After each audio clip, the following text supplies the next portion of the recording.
Hey everyone, welcome back. I hope you're doing well. Today, I want to talk about something that many of us struggle with, debating in English. Maybe you've been in a situation where you had to speak your mind but felt nervous, unsure, or even afraid of getting misunderstood. I know I was there too. At first, I avoided debates because I couldn't express my thoughts clearly. But after some practice, I discovered that debating isn't just about arguing, it's about structuring your thoughts, responding thoughtfully, and doing it all with confidence. If you've been feeling the same way or just want to level up your debating skills, keep watching. I'll share the steps that helped me overcome this fear and improve my skills in English. So, let me walk you through how I transformed my approach to debating. At first, my biggest challenge was organizing my thoughts. I would jump from one idea to another, making my points unclear. Then I learned that a good debate follows a structure. The first step is to state your argument with a strong, clear point. For example, in a debate about whether social media should be regulated, I might say, social media should be regulated to prevent misinformation. This gives the audience a clear understanding of my stance. Next, I learned that supporting my argument with evidence makes it more convincing. Instead of just stating an opinion, I would provide facts, reasons, or examples. In the same debate, I might continue with, studies show that fake news spreads 6 times faster than real news, influencing public opinion unfairly. By backing up my point with evidence, I made my argument stronger and more credible. After presenting my argument, I realized the importance of acknowledging the other side.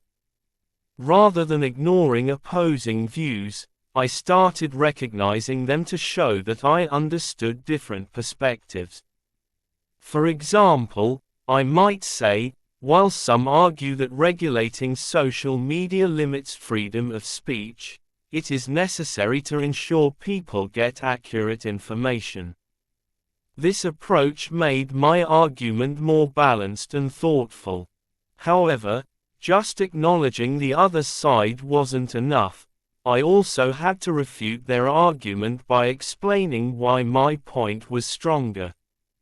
Instead of simply saying, "That's wrong," I would highlight flaws in their reasoning or provide a better perspective. I might say, regulating social media doesn't mean restricting free speech. It simply ensures that false information isn't spread, which is crucial for a healthy, informed society. By structuring my thoughts this way, my arguments became clearer and more persuasive. Another crucial skill in debating is rebuttal, challenging the other side's argument without being rude. Initially, I would just say, "I disagree," but that wasn't enough. I learned to ask questions like, "Can you provide evidence to support that?" Or to point out weaknesses in their logic, saying things like, "That assumes everyone is affected equally, but research shows." Sometimes, offering a better alternative was the best strategy. Instead of completely dismissing an argument, I might say, "Instead of banning social media, educating users about misinformation is more effective."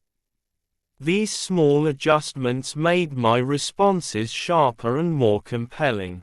Debating also requires confidence, but I often hesitated and used fillers like, or, "you know."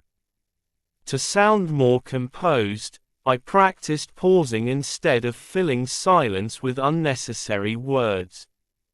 I also worked on my delivery by using gestures and varying my voice to emphasize key points, making my speech more engaging.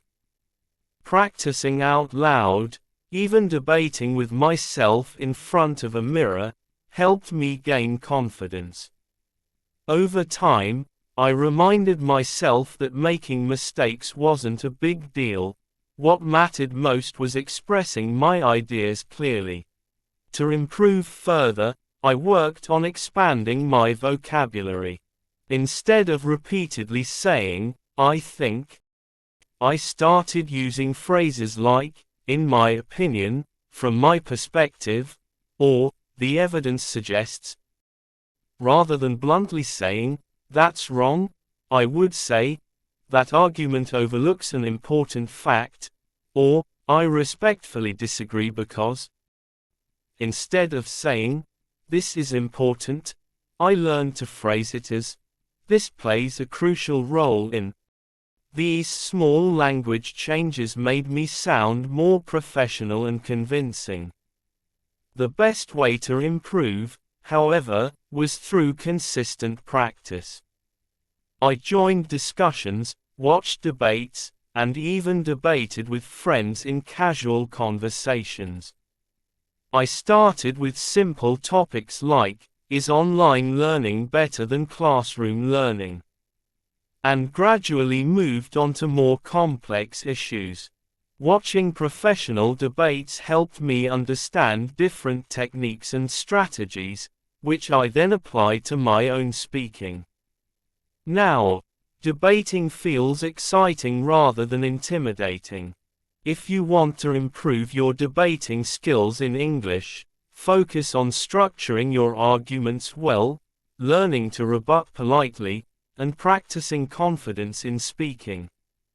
Let me know, what's a debate topic you'd love to discuss?